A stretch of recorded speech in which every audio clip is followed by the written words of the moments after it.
تیری رحمت بن کے تشریف لائے۔ حضور علیہ السلام کی زندگی کی ایک ایک ادا پوری انسانیت کے لیے، بلکہ پوری مخلوق کے لیے رحمت کرتی ہے۔ اللہ تبارک و تعالیٰ نے نبی اکرم صلی اللہ علیہ وسلم پر قرآن کریم کی آیت مبارکہ نازل کی، وَرَفَعْنَا لَكَ ذِكْرَكَ، اے محمد صلی اللہ علیہ وسلم ہم نے آپ کے لیے آپ کے ذکر کو بلند کیا۔ نبی اکرم صلی اللہ علیہ وسلم نے جبرائیل علیہ السلام سے پوچھا اس آیت کی تفسیر کیا ہے؟ انہوں نے عرض کیا کہ اللہ فرماتے ہیں اے محمد صلی اللہ علیہ وسلم جب بھی میں اللہ کا کہیں ذکر ہوگا ساتھ آپ کا ذکر ضرور ہوگا۔ جہاں پر بھی اللہ کا ذکر ہوگا ساتھ نبی اکرم صلی اللہ علیہ وسلم کا مبارک ذکر ضرور ہوگا۔ یہ اللہ نے نبی اکرم صلی اللہ علیہ وسلم کو بہت بڑا اعزاز عطا کیا ہے۔ بہت افتخار سے تورات میں حضور علیہ السلام کا ذکر آیا، انجیل میں آیا، زبور میں آیا، آسمان سے اترنے والے صحائف میں بھی حضور علیہ السلام کا ذکر آیا۔ نبی اکرم صلی اللہ علیہ وسلم خود تشریف لائے۔ حضور صلی اللہ علیہ وسلم نے بھی اپنی ذات کا تعارف کرایا اور آپ علیہ السلام نے مختلف مواقع پر اپنے فضائل و مناقب کا ذکر بھی کیا۔ حضور علیہ السلام نے ارشاد فرمایا انا اول الناس خروجا اذا بعثوا، جب قیامت کے دن لوگوں کو قبروں سے اٹھایا جائے گا سب سے پہلے میں محمد صلی اللہ علیہ وسلم کو اٹھایا جائے گا۔ انا قائدہم اذا وفدوا، جب لوگوں کو جمع کیا جائے گا ان کی قیادت کرنے والا میں محمد صلی اللہ علیہ وسلم ہوں گا۔ انا خطیبہم اذا انصتوا، جب ساری دنیا کے لوگ اللہ کے سامنے خاموش ہوں گے اللہ سے ہم کلام ہونے والا میں محمد صلی اللہ علیہ وسلم ہوں گا۔ انا مبشرہم اذا ایسوا، جب لوگ رحمت خداوندی سے نا امید ہوں گے ان کو خوشخبریاں سنانے والا میں محمد صلی اللہ علیہ وسلم ہوں گا۔ الکرامۃ والمفاتیح یومئذ بیدی، اس دن ساری کی ساری بزرگیاں سارے کے سارے اعزاز میں محمد صلی اللہ علیہ وسلم کو حاصل ہوں گے۔ یطوف علیہ الف خادم کأنہم بیض مکنون اور لؤلؤ منثور، میرے ارد گرد ہزاروں غلام پھر رہے ہوں گے جیسے بکھرے ہوئے موتی ہوتے ہیں، جیسے سفید انڈے ہوتے ہیں۔ یہ حضور علیہ السلام کو اللہ نے قیامت کے دن یہ اعزاز عطا کرنا ہے۔ ایک لمبی حدیث ہے، بہت توجہ میری طرف دیکھتے رہیں، جزاک اللہ، میری طرف دیکھتے رہیں۔ یہ سنت طریقہ بھی ہے، خطیب بات کر رہا اور اس کی طرف دیکھنا۔ قیامت کا دن ہوگا، نبی اکرم صلی اللہ علیہ وسلم نے ارشاد فرمایا ساری دنیا کے لوگ آدم علیہ السلام کے پاس حاضر خدمت ہوں گے، عرض کریں گے اے آدم علیہ السلام آپ ہمارے باپ ہیں، اللہ نے آپ کو دست قدرت سے پیدا کیا، سب سے پہلے انسان ہے دنیا پہ اللہ تبارک و تعالیٰ نے جن کو دنیا میں بھیجا۔ اے آدم علیہ السلام دیکھ نہیں آپ رہے، الا تری ما نحن فیہ، ہم کس مشقت میں پڑے ہوئے ہیں، اشفع لنا الی ربک، اپنے رب کے ہاں ہماری شفاعت کریں۔ نبی اکرم صلی اللہ علیہ وسلم نے ارشاد فرمایا حضرت آدم علیہ السلام عذر کریں گے اور یوں فرمائیں گے اذهبوا الی غیری اذهبوا الی نوح، جاؤ میرے علاوہ کسی اور کے پاس جاؤ، جاؤ حضرت نوح علیہ السلام کے پاس۔ لوگ حضرت نوح علیہ السلام کے پاس حاضر خدمت ہوں گے، وہ بھی عذر کریں گے اور فرمائیں گے اذهبوا الی غیری اذهبوا الی ابراہیم، جاؤ میرے علاوہ کسی اور کے پاس، جاؤ حضرت ابراہیم علیہ السلام کے پاس۔ لوگ حضرت ابراہیم علیہ السلام کے پاس حاضر خدمت ہوں گے، حضرت ابراہیم علیہ السلام بھی عذر کریں گے اور فرمائیں گے اذهبوا الی غیری اذهبوا الی موسیٰ، میرے علاوہ کسی اور کے پاس جاؤ حضرت موسیٰ علیہ السلام کے پاس۔ لوگ اکٹھے ہو کر حضرت موسیٰ علیہ السلام کے پاس جائیں گے، وہ فرمائیں گے اذهبوا الی غیری، اذهبوا الی عیسیٰ علیہ السلام، جاؤ میرے علاوہ کسی اور کے پاس، جاؤ حضرت عیسیٰ علیہ السلام کے پاس۔ سارے لوگ ان کے پاس حاضر خدمت ہوں گے، وہ فرمائیں گے اذهبوا الی غیری، اذهبوا الی محمد صلی اللہ علیہ وسلم، جاؤ میرے علاوہ کسی اور کے پاس جاؤ حضرت محمد صلی اللہ علیہ وسلم کے پاس جاؤ۔ سارے لوگ حضور علیہ السلام کے پاس حاضر خدمت ہوں گے۔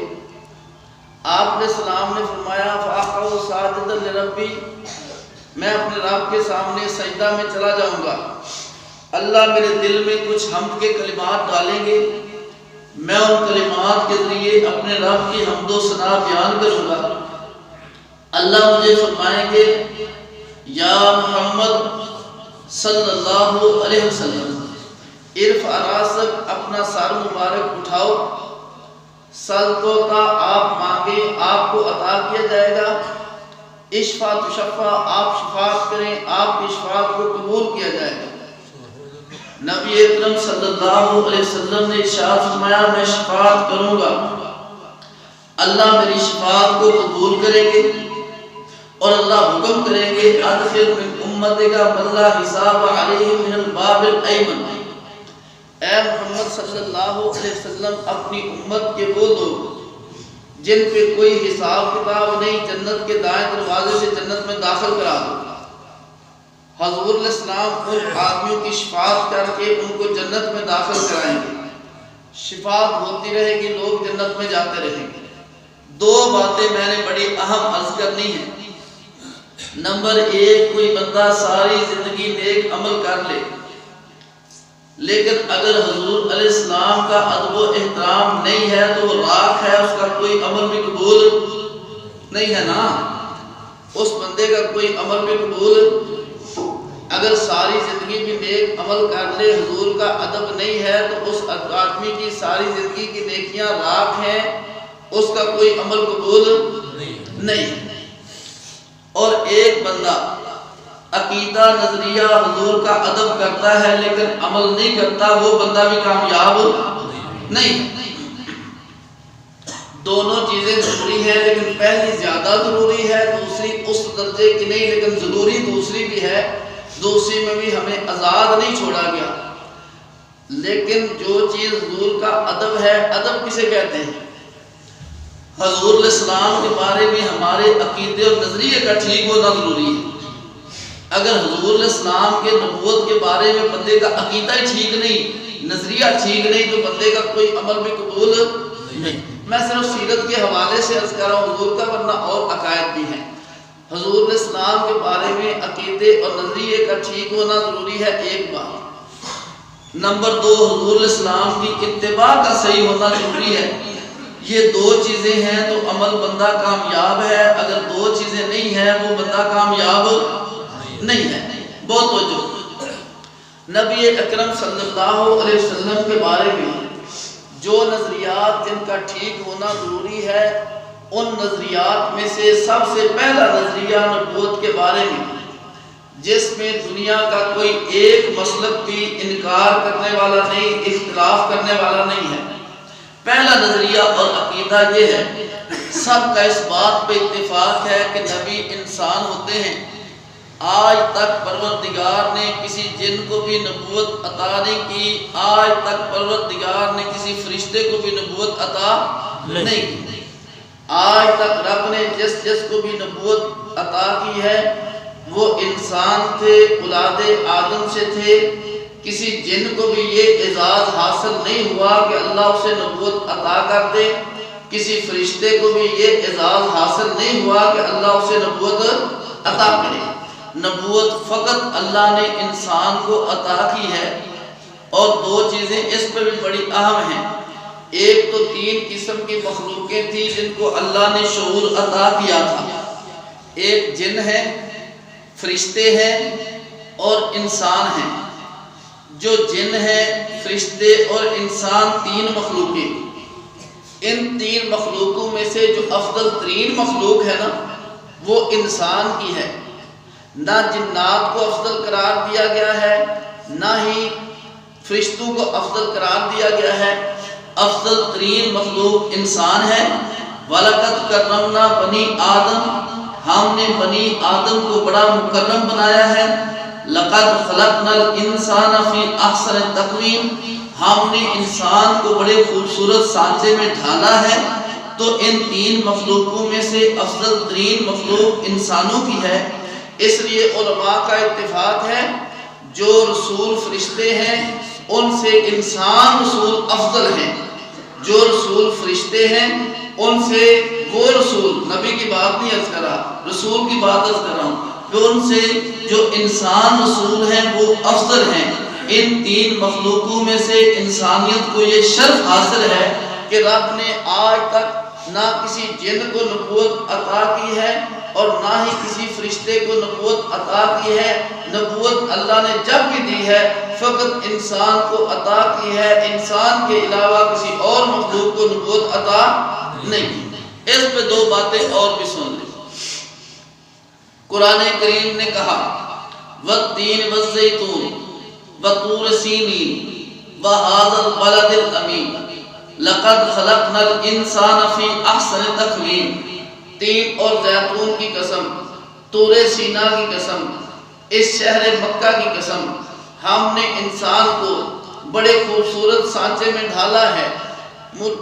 مفسرین کہتے ہیں قسم اور جواب قسم میں مناسبت کا ہونا ضروری ہے۔ یہاں کون سی مناسبت ہے؟ اللہ نے تین قسمیں کھائی ہیں، تینوں زیتون کی قسم کھائی، طور سینا کی قسم کھائی، شہر مکہ کی قسم کھا کے کہا میں نے انسان کو بڑا خوبصورت پیدا کیا۔ قسم اور جواب قسم میں مناسبت کیا ہے؟ تین اور زیتون وہ جگہ ہے جہاں عیسیٰ علیہ السلام کی پیدائش ہوئی تھی، طور سینا وہ جگہ ہے جہاں حضرت موسیٰ علیہ السلام رب سے ہم کلام ہوتے تھے، اور شہر مکہ وہ جگہ ہے جہاں امام الانبیاء صلی اللہ علیہ وسلم پیدا ہوئے۔ تین نبیوں کی طرف منسوب جگہوں کی قسم کھا کے رب نے فرمایا ہم نے انسان کو بڑا خوبصورت پیدا کیا ہے۔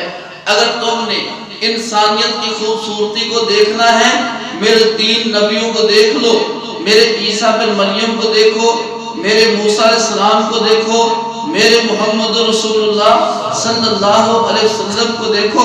ساری دنیا کے مسلمانوں نے ایک بات برملا کہی کہ نبی فقط انسان نہیں، نبی انسانیت کا حسن ہے۔ انسانیت کی خوبصورتی پہ رب نے تین نبی پیش کیے ہیں۔ اگر تم نے انسانیت کی خوبصورتی دیکھنی ہے میرے تین نبی دیکھ لو، میرے عیسیٰ علیہ السلام کو دیکھ لو، میرے موسیٰ علیہ السلام کو دیکھ لو، میرے محمد رسول اللہ صلی اللہ علیہ وسلم کو دیکھ لو۔ معلوم ہوا نبی فقط انسان نہیں ہوتا، نبی انسانیت کا حسن ہے، نبی انسانیت کا حسن ہے۔ نمبر دو ایک حدیث عرض کر دوں، حضور علیہ السلام کے نسل پر کسی بندے نے طعن کیا، حضور کے نسل پر کسی بندے نے طعن کیا کہ نعوذ باللہ حسب و نسب اچھا نہیں، کسی بندے نے طعن کیا۔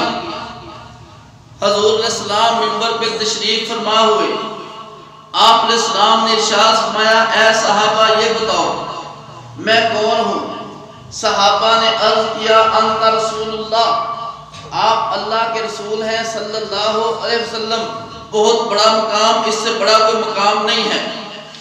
آپ علیہ السلام اپنی ذاتی حیثیت پوچھنا چاہتے تھے، حضور علیہ السلام نے فرمایا اے صحابہ ان اللہ خلق الخلق، اللہ نے ساری مخلوق کو پیدا کیا، فجعلنی فی خیرہم، جو ان میں افضل ترین مخلوق تھی، اللہ نے میں محمد صلی اللہ علیہ وسلم کو اس افضل ترین مخلوق میں پیدا کیا۔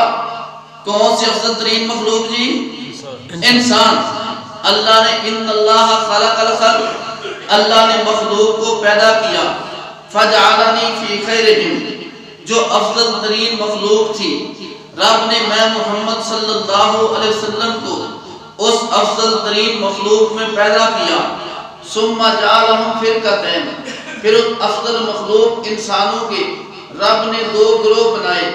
عرب بنائے عجم بنائے، فجعلنی فی خیرہم فرقہ، جو افضل ترین گروہ تھا عرب کا، اللہ نے میں محمد علیہ السلام کو عرب میں پیدا کیا، ثم جعلہم قبائل، پھر عرب کے بہت سارے قبیلے بنائے، فجعلنی فی خیرہم قبیلہ، جو افضل ترین قبیلہ تھا، اللہ نے میں محمد صلی اللہ علیہ وسلم کو اس افضل ترین قبیلے میں پیدا کیا، ثم جعلہم بیوتا، پھر اس کے بہت سارے گھر بنائے، فجعلنی فی خیر بیتا، جو افضل ترین گھر تھا، اللہ نے میں محمد صلی اللہ علیہ وسلم کو اس افضل ترین گھر میں پیدا کیا، انا خیرہم نفسا و خیرہم بیتا، میں ذات کے اعتبار سے بھی پوری کائنات سے افضل ہوں، میں گھرانے کے اعتبار سے بھی پوری کائنات سے افضل ہوں۔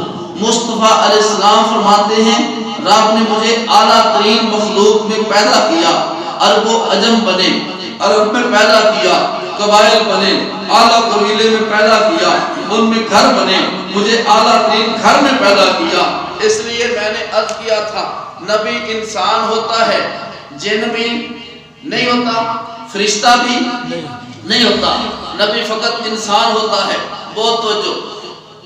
نمبر 2، اللہ تبارک و تعالیٰ نے جس بندے کو نبوت عطا کی ہے، جس بندے کو نبوت عطا کی ہے، یہ رب کا انتخاب ہے، رب کی پسندیدگی ہے۔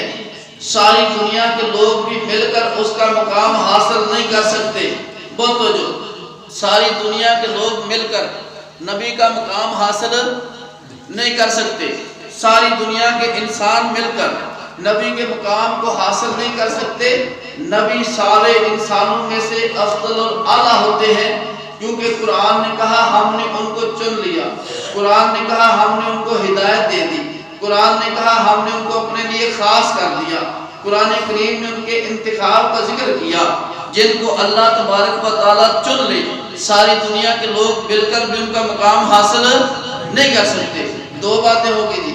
تیسری بات بہت توجہ، تیسری بات، جتنے نبی اللہ تبارک و تعالیٰ نے دنیا میں بھیجے، رسول جتنے بھیجے، ان کا مقام آپس میں برابر نہیں ہے، ان کے مقام میں کمی بیشی ہے، ایک دوسرے سے بڑھ کے ہیں، اس لیے ان کا مقام آپس میں برابر نہیں۔ قرآن نے کہا تلک الرسل فضلنا بعضهم علی بعض، ان رسولوں میں سے بعض کو بعض پر ہم نے فضیلت عطا کی ہے، ان رسولوں میں سے بعض کو بعض پر ہم نے فضیلت عطا کی ہے، یعنی سارے نبی اور سارے رسول آپس میں برابر نہیں ہیں۔ جب یہ بات طے ہو گئی، قرآن نے اعلان کیا ان رسولوں کا آپس میں مقام برابر نہیں، ہم نے تسلیم کر لیا کہ ان رسولوں کا مقام آپس میں برابر نہیں ہے۔ 4 باتیں ہوگی، بہت توجہ کریں۔ نمبر 1، نبی انسان ہوتا ہے، جن بھی نہیں ہوتا، فرشتہ بھی نہیں ہوتا۔ نمبر 2، نبی تمام انسانوں میں سے افضل اور اعلیٰ ہوتا ہے، ان کے برابر نہیں ہوتا۔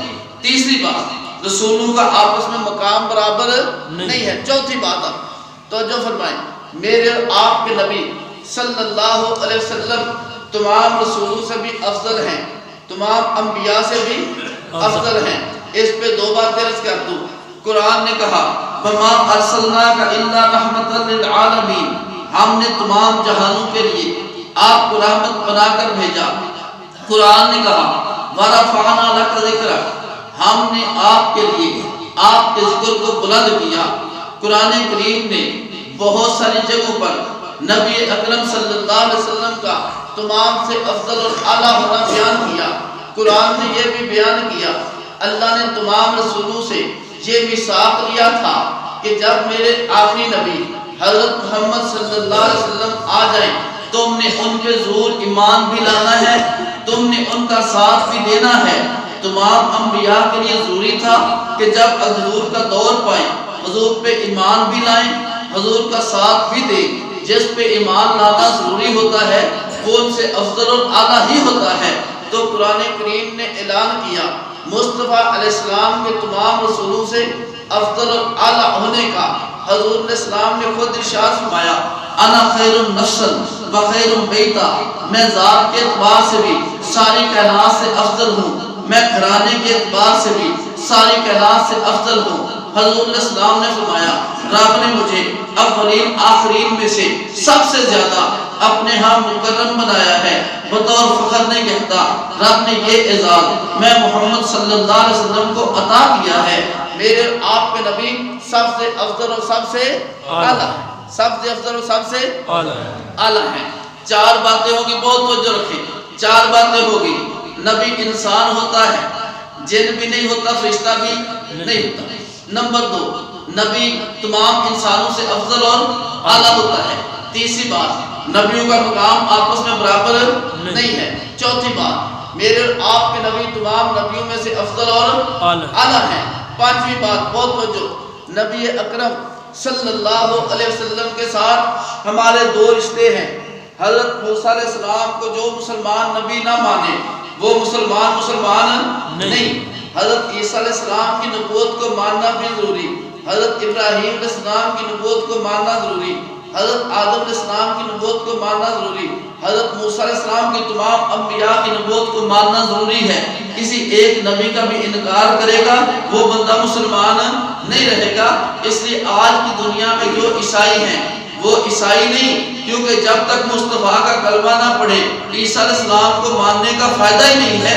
جب تک تمام نبیوں کو کوئی نہ مانے، اس کا کسی ایک نبی کی نبوت کا اقرار کرنے سے اس نبی کا ماننے والا بھی شمار نہیں ہوتا ہے۔ سب پر ایمان لانا ضروری ہے۔ حضور علیہ السلام کے ساتھ ہمارے دو رشتے ہیں۔ ایک رشتہ یہ کہ ہم نے حضور کو نبی مانا، حضرت موسیٰ علیہ السلام کی قوم نے نبی مانا، حضرت موسیٰ علیہ السلام کی قوم نے نبی مانا، ابراہیم علیہ السلام کی قوم نے نبی مانا، ان کے نقش قدم پہ چلے، ان کی بات کو تسلیم کیا، ان کے طریقے پر چلے۔ اور اسی طرح ہم نے حضور کو نبی مانا، ہمارے ذمہ لازم ہیں پیے ان کے طریقے پر، کھائیں ان کے طریقے پر، چلے ان کے طریقے پر، نماز روزہ حج و زکات ان کے طریقے پر کریں، کسی اور کے طریقے پر نہیں کر سکتے۔ اور دوسری بات، ہم نے حضور علیہ السلام کو آخری نبی مانا ہے۔ کیا مطلب؟ بہت توجہ کریں، بات انتہائی اہم ہے۔ ہم آپ عام طور پہ میں اور آپ دیکھتے ہیں علماء کرام احتجاج کر رہے ہیں جن لوگوں نے حضور کی نبوت، ختم نبوت کا نعوذ باللہ کسی بندے نے انکار کر دیا ہے، کسی نے گستاخی کر دی ہے جی، تو احتجاج کرتے ہیں۔ عوام کہتی ہے یار ایک مسئلے کا انکار کر دیا، دفع کرو ان کو، چھوڑو، لیکن ملکی نظام درم برم ہوتا ہے، آپ چھوڑو اس کو، ایک مسئلے کا انکار کیا ہے چھوڑ دیا جائے۔ میرے دوستو مسئلہ ایک نہیں، بہت توجہ کر لیں۔ حضرت آدم علیہ السلام کے دور میں کلمہ پڑھا گیا، جن لوگوں نے کلمہ پڑھا ان نے لا الہ الا اللہ پڑھا، اور دوسرے جز کے اندر آدم علیہ السلام کا نام پڑھا، لیکن آدم علیہ السلام کا دور گزر گیا، اللہ نے لا الہ الا اللہ بھیجا، اور دوسرے جز میں حضرت نوح علیہ السلام کا نام آ گیا، دور ان کا گزرا، اللہ نے لا الہ الا اللہ بھیجا، دوسرے جز میں ابراہیم علیہ السلام کا نام آ گیا، ان کا دور ختم ہوا، رب نے ابراہیم علیہ السلام کا نام کلمہ سے اٹھا لیا، وہاں حضرت موسیٰ علیہ السلام کا نام آ گیا، دور گزر گیا، حضرت عیسیٰ علیہ السلام کا دور آیا، اللہ نے موسیٰ علیہ السلام کا نام کلمہ سے اٹھا لیا، اور وہاں پہ نام آ گیا حضرت عیسیٰ علیہ السلام کا، کیونکہ دور ان کا تھا نا، حضرت عیسیٰ علیہ السلام کا دور گزرا، نام دور آ گیا، حضرت محمد صلی اللہ علیہ وسلم کا اللہ نے حضرت عیسیٰ علیہ السلام کا نام اٹھا لیا، اور وہاں پہ نام آ گیا حضرت محمد صلی اللہ علیہ وسلم کا۔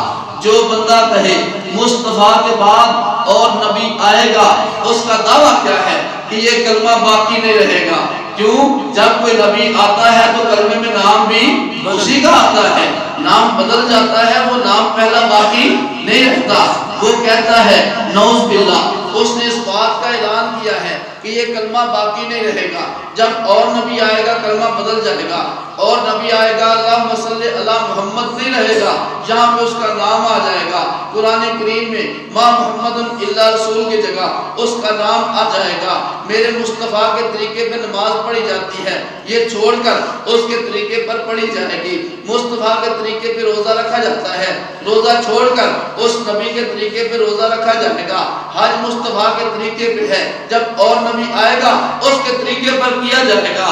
جس نے نبوت کو مانا اس کے لیے ضروری ہے مصطفیٰ کے طریقے پر چلے، جس نے ختم نبوت کو مانا اس کے لیے ضروری ہے مصطفیٰ کی شریعت کا تحفظ کرے، کیونکہ اگر تحفظ نہیں کرتا کہتا ہے نوز بلا بدل جائے گا۔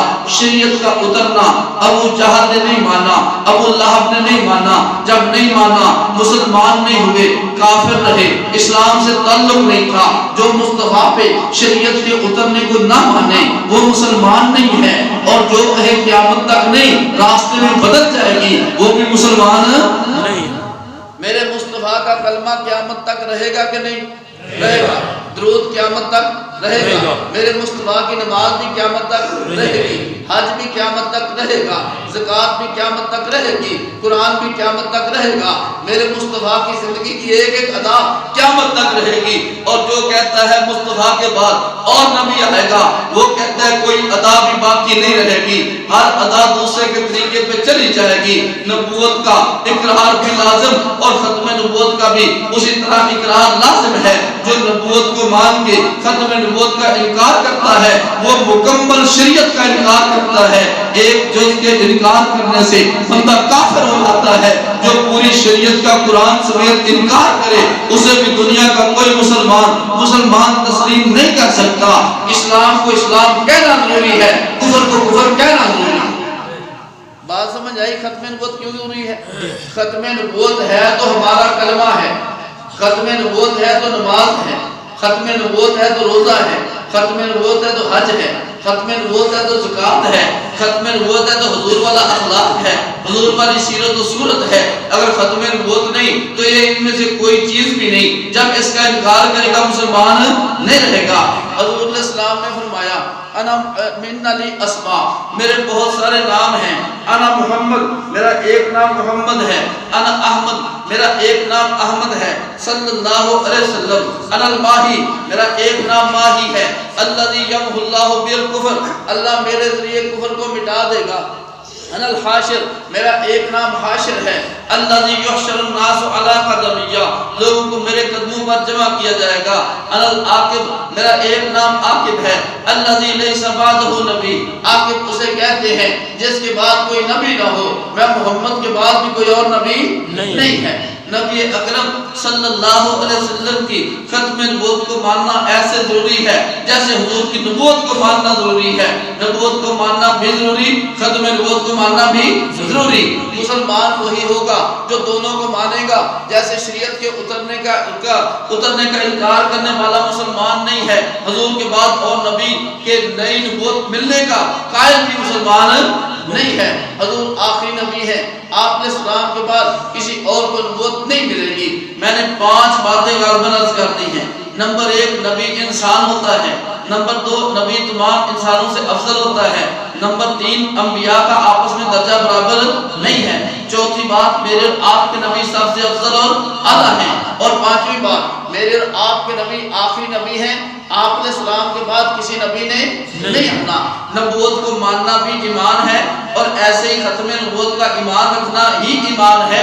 اگر کوئی بندہ نبوت کو نہیں مانتا مسلمان نہیں، ختم نبوت کو نہیں مانتا مسلمان نہیں ہے۔ ایک کوشش ناکام کوشش، اور اس کا میں آپ کے ساتھ تھوڑی عرض کرنا چاہتا ہوں۔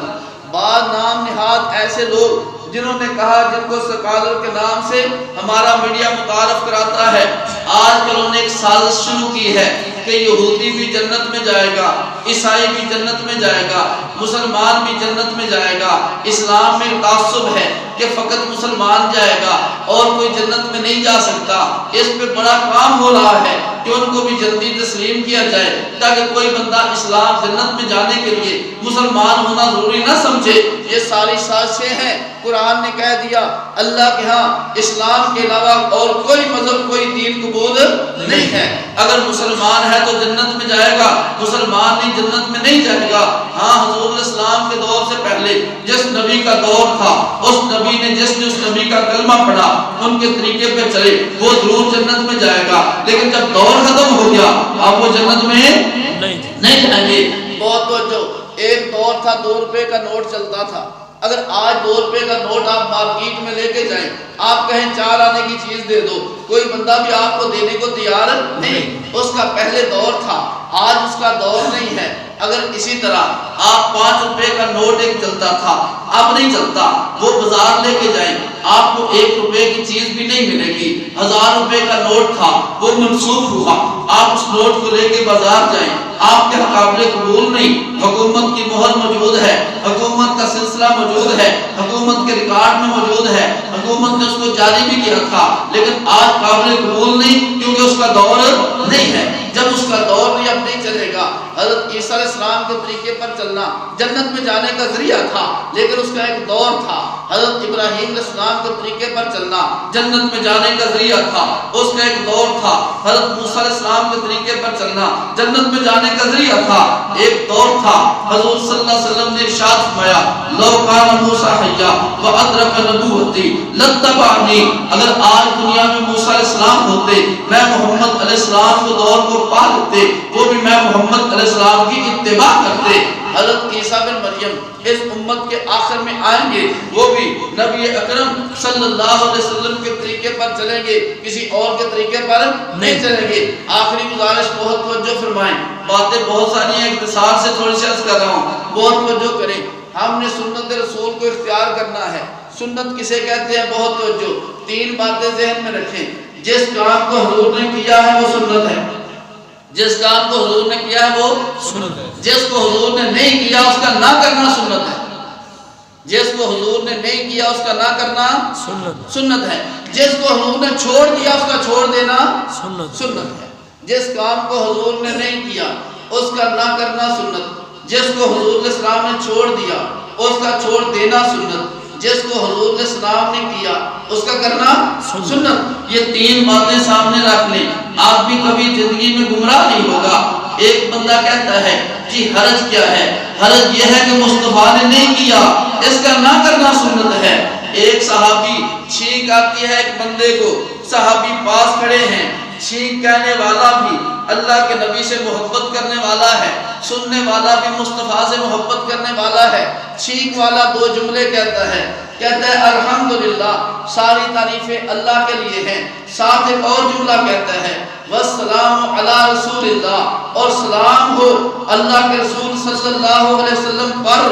دونوں باتیں ٹھیک ہیں، دونوں باتیں ٹھیک ہیں، تو کوئی بھی غلط نہیں۔ صحابی کے پاس کھڑا بندہ کہتا ہے الحمدللہ، ساری تعریفیں اللہ کے لیے، والسلام علی رسول اللہ، اور سلام ہو اللہ کے رسول صلی اللہ علیہ وسلم پر۔ پاس کھڑے صحابی کہتے ہیں لیس ھذا علمنا النبی صلی اللہ علیہ وسلم، ہمیں اس موقع پہ مصطفیٰ علیہ السلام نے اس طرح نہیں سکھایا۔ ہمیں کیا سکھایا ہے؟ علمنا النبی صلی اللہ علیہ وسلم ان نقول الحمدللہ اور الحمدللہ علی کل حال۔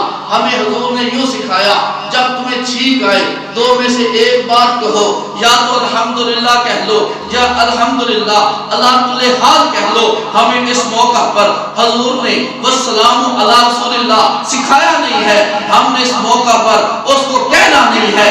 نحن نقول الحمدللہ والسلام علی رسول اللہ، ہم تسلیم کرتے ہیں، صحابی کہتے ہیں ہم قائل ہیں کہ ساری تعریفیں اللہ کے لیے، ہم قائل ہیں سلام ہو اللہ کے رسول صلی اللہ علیہ وسلم پر، لیکن لیس ھذا علمنا النبی صلی اللہ علیہ وسلم، ہمیں اس موقع پر اس طرح مصطفیٰ نے سکھایا نہیں، ہم نے اس طرح کہنا نہیں۔ سنت یہ ہے جو مصطفیٰ نے چھوڑ دیا ہم اور آپ بھی چھوڑ دیں، جو نہیں کیا ہم اور آپ بھی نہ کریں، جس کو مصطفیٰ نے کیا اس کو ہم کریں۔ مجھے آپ کو پتا کیسے چلے گا؟ حضور علیہ السلام نے فرمایا میری امت کے 73 فرقے ہوں گے، جنتی ایک ہے، نشانی یہ ہوگی میرے اور صحابہ کے نقش قدم پر چلیں گے۔ حضور کے صحابہ کی زندگی دیکھ لو، جس عمل کو کریں اس کو کر لو، جس کو چھوڑ دیں اس کو چھوڑ دو، جس کو نہ کریں اس کو نہ کرو۔ سنت یہی ہے، اللہ سنت پر عمل کرنے کی توفیق عطا فرمائے۔ وآخر دعوانا ان الحمدللہ رب العالمین۔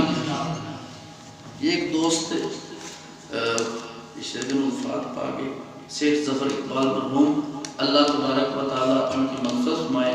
جب کوئی بندہ دنیا سے جاتا ہے نا، 2-3 چیزوں کا ہم خیال کیا کریں، بہت توجہ فرمائیں، بڑی اہم بات ہے۔ آپ علیہ السلام کا گزر ایک مجلس پر ہوا، حضور علیہ السلام نے سنا کہ کچھ لوگ فوت شدہ بندے کا اچھا تذکرہ کر رہے ہیں۔ آپ علیہ السلام نے فرمایا اس کے لیے واجب ہوگی. پوچھا کیا واجب ہوگی؟ فرمایا جنت واجب ہوگی. ایک مجلس سے گزر ہوا فوت شدہ کا گلہ کر رہے ہیں. آپ نے فرمایا واجب ہوگی. پوچھا کیا؟ فرمایا جہنم واجب ہوگی. ان لوگوں نے اس کے برا ہونے کی گواہی دی. فوت شدہ بندے پر ہمارا ایک بہت بڑا رحم ہے کہ اس میں اللہ نے نیکیاں بھی رکھی ہیں، اس میں کمی بھی ہوگی. اس کے اندر جو خوبیاں ہیں ان کا ذکر کریں، جو خامیاں ہیں ان پر خاموش رہیں. جھوٹ بول کر خوبیاں ذکر کرنے کا بھی کوئی فائدہ نہیں، کمزوری کا ذکر کرنے کا بھی کوئی فائدہ نہیں. جو اللہ نے اس کے اندر خوبیاں رکھی ہیں ان خوبیوں کا تذکرہ کریں. سب سے بڑی خوبی کلمے والی تو اس کے اندر ہے نا، اس کی خوبیوں کا ذکر کریں اور خامیوں سے ہم خاموش رہیں اور بالکل اس کی خامیوں کا تذکرہ نہ کریں. دوسری بات، ہم اس فوت شدہ کی میراث کو صحیح تقسیم کریں. اس کی جو شرعی میراث ہے مفتیان کرام سے پوچھ لیں، اس کو صحیح کریں. تیسری بات، جو بندہ فوت ہو جائے، کسی کے والدین ہے فوت ہو گئے ہیں، تو ان کے بارے میں، والدین کے فوت ہونے کے بارے میں نبی کریم صلی اللہ علیہ وسلم کا ارشاد ہے جو بندہ والدین کا نافرمان تھا ان والدین کے تعلق والوں کے ساتھ وہ اچھا تعلق رکھے. والدہ فوت ہوئی ہے، خالہ کے ساتھ اچھا تعلق، ماموں کے ساتھ اچھا تعلق، ان کی اولادوں کے ساتھ، جو والدہ کے رشتہ دار تھے ان کے ساتھ اچھا تعلق رکھے. کوئی خاتون تھی جس کا والدہ کے ساتھ اچھا تعلق تھا، جیسے ان کی ایک ہوتا ہے قریب قرب ہوتا ہے، تقریبیں ملتی ہوتی ہیں، ان کا بھی اکرام کرے. کوئی مشکل ہو، مشکل وقت میں ان کا ساتھ دے اور ان کے ساتھ نبھائے، ان کے ساتھ خیر خواہی کرتا رہے. والد ہیں ان کے جو متعلقین ہیں ان کے ساتھ بھی خیر کا معاملہ کرے. جو انہوں نے عہد معاہدے جائز کیے ہیں ان کو مکمل کرنے کی کوشش کرے اور ہمیشہ خیر کے ساتھ تذکرہ کرے، ان کے لیے توبہ استغفار کرتا رہے. یہ بندہ قیامت کے دن فرما برداروں میں شمار ہوگا. ایک صحابی رضی اللہ تعالی عنہ حضور کی خدمت میں حاضر ہوئے. عرض کی میرے والد نے 100 غلام آزاد کرنے کی منت مانی تھی، وہ فوت ہو گئے ہیں. میرے ایک بھائی نے 50 آزاد کر دیے ہیں، 50 میرے ذمہ ہیں، میں کیا کروں؟ حضور علیہ السلام نے فرمایا لو کانا ابو کا مسلمہ، اگر تیرا باپ مسلمان ہوتا تو اس کی طرف سے غلام آزاد کرتا، تو اس کی طرف سے صدقہ کرتا، تو اس کی طرف سے حج کرتا، لبالغہ ذالک، اس کو ان چیزوں کا اجر پہنچتا. کیا مطلب کہ تیرا باپ مسلمان نہیں تھا اس لیے اس کو اس کا اجر نہیں پہنچے گا، اگر مسلمان ہوتا تو پہنچتا. اللہ کے فضل و کرم سے ہمارے والدین مسلمان ہیں، ہمارے دوست احباب جو ہیں وہ مسلمان ہیں. جو بھی ہمارا مسلمان دوست دنیا سے جائے، جہاں پر بھی آپ سنا کریں اس کے لیے ضرور ثواب کی نیت سے کچھ نہ کچھ پڑھ کر بھی حصہ ملا دیا کریں اور اس بندے کا خیر کا تذکرہ کیا کریں، اس کی کسی کمی اور کمزوری کا ذکر نہ کیا کریں. دوسری بات، ہم بڑی دعائیں کریں